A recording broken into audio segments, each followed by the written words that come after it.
What's going on, guys? So just here today, just giving you guys a serious update on what's going on with the car right now. I have like tons and tons of footage that I recorded. I was going to show you guys. I'm still probably going to upload some of that, but a lot of stuff that I have recorded. So let's dropping the block off at Blaine's Motorsport in Dallas.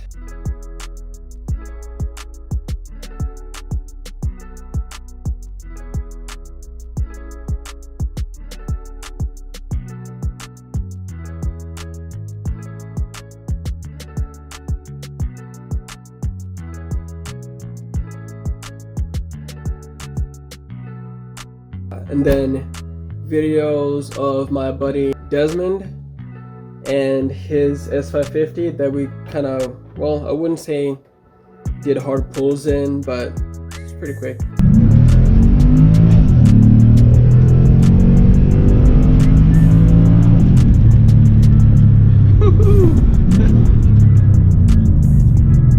So really, I just want to give you guys a real update on far as what's going on with Crucifer right now.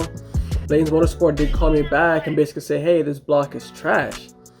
So now it's kind of like a setback because, you know, it's the last thing that I was expecting was to have to get another block again. I do have the original block that's sitting in the Mustang right now. So with that block, we're gonna take that one off and then take it to Blaine to see if that one's still good. And what we're going to do with that one is actually build that one up instead. So in the meantime, what we're going to do with the current block, they are going to go ahead and machine it. And what they can do right now to salvage it is basically bore the motor out 40 over, which is extremely high, not really recommended, especially for any boosted car. Well, at least for like a Ford aluminum block boosted car for 4.6, it's not really recommended because it gets like so thin, the walls get so thin that, you know, at a certain point they will just go ahead and so what we're gonna do for now is basically the block that they have right now that they're working on, we're gonna go ahead and build that up to semi like stock specs. That way I can at least have a car that, well, I mean I have a car, but that way I can at least get the car running. And then in the meantime, I'll get some footage for you guys with the car. We're gonna actually, I plan on going to TSP Slam, just registered not too long ago for 2020. And then I am gonna probably hit up a few meets around the DFW Metroplex, and then I'll probably try to go out of state as well. Again, it just depends on how far we get with the car. But for now, again, I'm gonna try to roll as much footage as I can that I have, but it's really a lot, and I'm basically working on the car. It's me and my buddy Daniel working on the car, and then I'm editing all the videos aside from working a full-time job. So it's time management, it's kind of sucky, but again, minor stuff, get it handled. So what I'm gonna just go ahead and do now is just show you guys exactly where we are at with the car, and then show you guys exactly what happened to the car prior to, you know, detonation. So most of you know, obviously if you follow me on my Instagram, you guys know that the block, well not the block, but the oil pump basically failed, and that just, it was like a chain reaction after that. You know, the passenger side head gave out, then the driver's side was also on the brink of giving out. So again, I'll just show you guys this real quick, and then I'm gonna just edit some more footage, and I'll catch you guys in a bit. Alright, so to start with, you know, have you guys, you've seen the car. If you're on my Instagram, you've seen it. It's, I'm tired of looking at it like this, but, so this is all the parts for the Mustang right now. Well, some of them. So this is all my box with all the gaskets, the braking oil, the hydraulic lifters, timing chain kit, all that good stuff. And then here we have the comp cams that are going with the car. So this block right here, that's the brand new block. I'm sorry, this cylinder is the brand new cylinder that we're going to be using. And this is going to be the driver's side cylinder head that we're going to use, and that we're going to take that apart before I send it to the machine shop so they can clean that up a bit, because these two cylinders are bad. One is from a 08 and one is from a 7.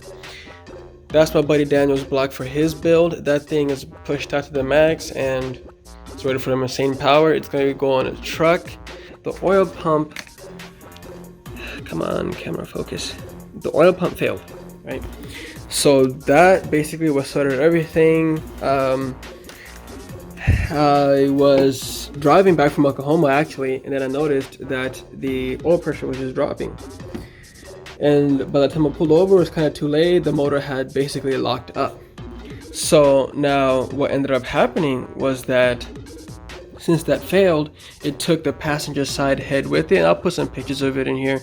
It took the passenger side head, all the rollers were all just they all popped up. The bearing caps were like toast. This whole head was just bad. Like it was horrible. So got a new one. We're like, oh, okay, because at first I didn't know the oil pump went out. So we replaced the cylinder head. I'm like, oh, okay, cool, got a cylinder head. We're gonna replace that, yada yada yada. We go over to this side to basically, because we were gonna replace all the gaskets anyway, since it's ground zero. So we went on this side to take this head off, and guess what? this head was basically starting to go bad as well. That was kind of a bummer, because now I had to run and get another cylinder head. So we get another cylinder head, and we're basically getting ready to put a new oil pump on, get the car ready to go and everything, right? And this happened. So my buddy Daniel noticed before we started putting it together is that if you guys notice on these camshafts, dude, it's been a long day. I was at work. On these pistons, you notice that each one has a groove up and down, up and down, up and down, basically throughout the whole car.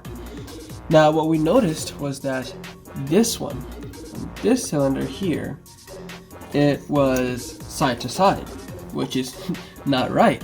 So we're kind of like, hey, what the heck? Why is this one not the same as the other ones? And we just looked further into it. Not sure if you guys can see, but right there's like a groove. It's like a scorch mark right there. So basically, what I'm guessing at least is that the piston kept catching right there, and then eventually, it just decided to say, "Today's my last day." So that decided to mess up, and then we're like, well, what the heck? So now we're gonna need a new block. Which brings me to the point of us just getting a new block. Well, we actually got a new motor for the car, which is with the block that's at the shop that they're machining right now to get ready to go back in this car temporarily, while we figure out what we're gonna do. Well, this one is gonna get sent out as soon as it's out to basically get machined, and then we're gonna bore it, hopefully not anything over 30, for at least the power gains that we're trying to get to. It's been a heck of a process. If it's not one thing, it's the other, So perks of owning a freaking race car, I guess. But again, it's just a rundown. So we are gonna go with a twin turbo setup. Not sure yet which kit. I might go with a Hellion twin turbo setup, but again, still not too sure about that. The priority right now is to get the car running and then get this garage cleaned up. So again, there's like a lot of stuff here that we need to get done. The other thing I do have a video of, I'm just going to put a little bit of it, is I bought a AFR gauge. It's an AEM AFR gauge that I got.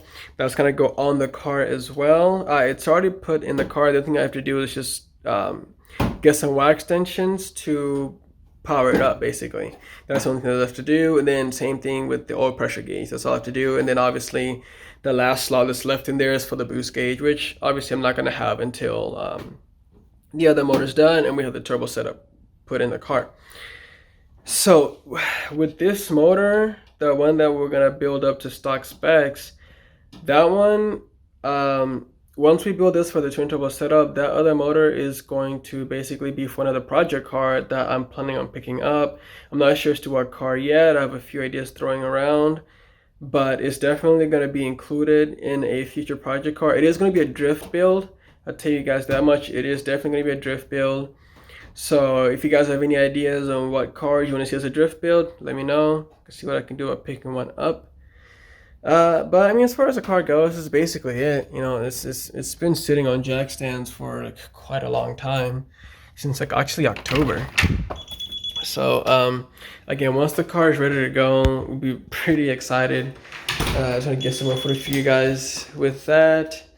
But again, for now, I'm gonna just edit the footage that I have, and then so the block is actually going to be ready on Monday, which is going to be like 2 to 3 days Monday, and so I'm most likely gonna pick it up Tuesday morning, and then just do that, and then it's gonna take about 3 days to basically assemble everything.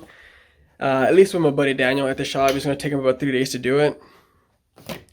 So yeah, thank you guys so much for watching that video. I really do appreciate it. If you don't mind, please drop a like, subscribe, comment on what your thoughts are as far as what you want to see towards the build or the future builds that we have. Again, me and my friend Daniel, we have a lot of stuff planned out as far as for, you know, starting up his shop and the future builds to come. Again, just follow me on Instagram at thatrareGT. Follow us at SMPR Racing. I'll add those links down below in the comments, in the bio section. Again, it's been a long day. I've been at work all day. But thank you guys so much for watching the video. And y'all have a great week. Gone again. Jump on a plane, I'm gone again. Country mash up the dance, but if there ain't no gal there, I'm gone again. I'm like, gone again. They better ring the alarm again. They're only high when we're not there. When